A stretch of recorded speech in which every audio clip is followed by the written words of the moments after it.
My name is Mackenzie McCarthy, and I chose to do this group assignment by myself, and my topic is abortion. It's something that's always in the headlines. People are always wanting to know what side of the argument you stand on, especially during political season. They want to know if the candidate is pro-life or pro-choice.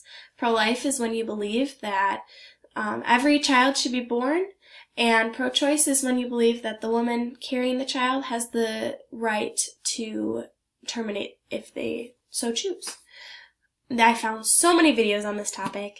The first video I found was of Scott Klusendorf, who is a pro-life advocate, and he's discussing how you can use science and philosophy rather than religion to talk about your pro-life stance.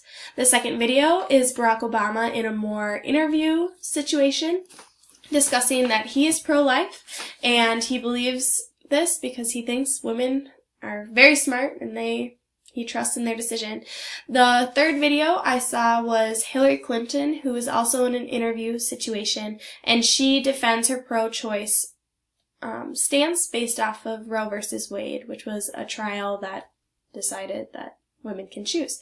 And the last one is Ben Watson, who's a football player for the Ravens, and he's talking to the March for Life, or at March for Life, about his pro-life stance based on his religion.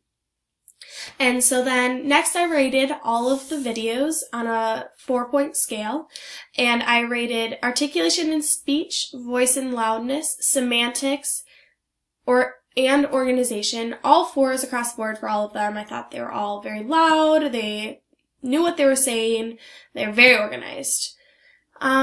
For gestures, I rated the first 3 videos a 1. It's kind of hard though because they were in more professional settings, so they weren't using a ton of gestures, but the last video was using a lot of gestures, used a lot of hand motions, a lot of facial expressions. Engagement, I rated it kind of based off of gestures. If you were just looking at the video without any sound, you would see that the 4th video, he's very engaging, he's looking around, and then Hillary and Scott both were interesting to listen to. They had the interesting things to say, but I just thought they could have done a little better. The next thing I did was analyze who did a better job supporting their findings academically, and I did side with pro-life because I just felt like the videos I chose at least went more into the science and their real belief as to why they're pro-choice, or pro-life, sorry. And pro-choice, Obama and Hillary didn't really go into depth because, again, it's hard because situationally they are political setting. They can't really say a lot of their own, emotional beliefs. They have to just kind of say, I'm pro-choice, and kind of leave it at that.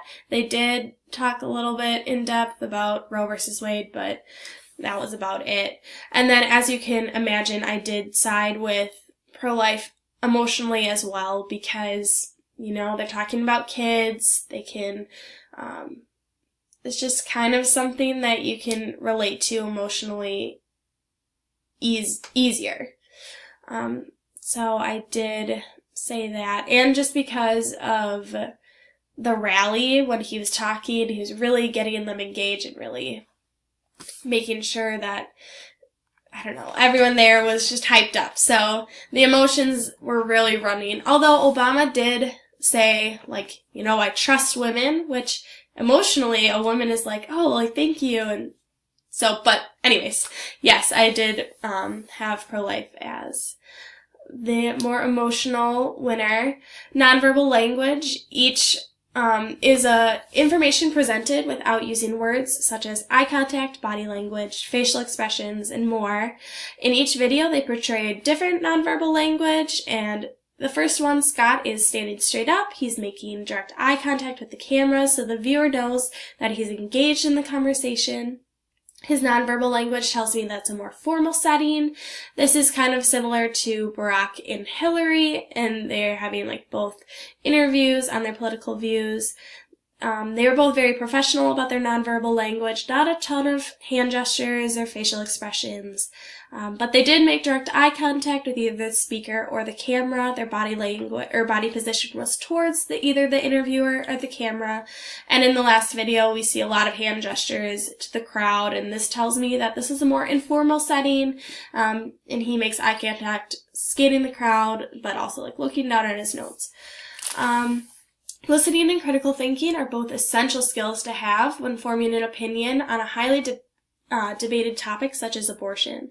In all of the videos, each person had to take the information that they got from both sides and make a decision on what stance that they believed with most. A viewpoint on a topic such as this one is not always set in stone. There's a little wiggle room. You need to be open to new information. You can't just close yourself down and say, I'm pro-choice, I don't want to hear anything else, because you could get additional information that changes your mind.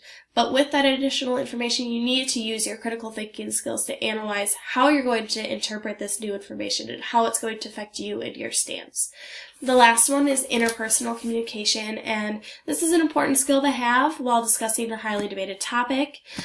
Each video I thought did a good job of doing this, and they discussed why they thought their position was correct instead of why the other one was incorrect, which I think is always a good way to do it. To have effective interpersonal communication, you need to have an open mind and be accepting to the other side of the conversation, and that is my project.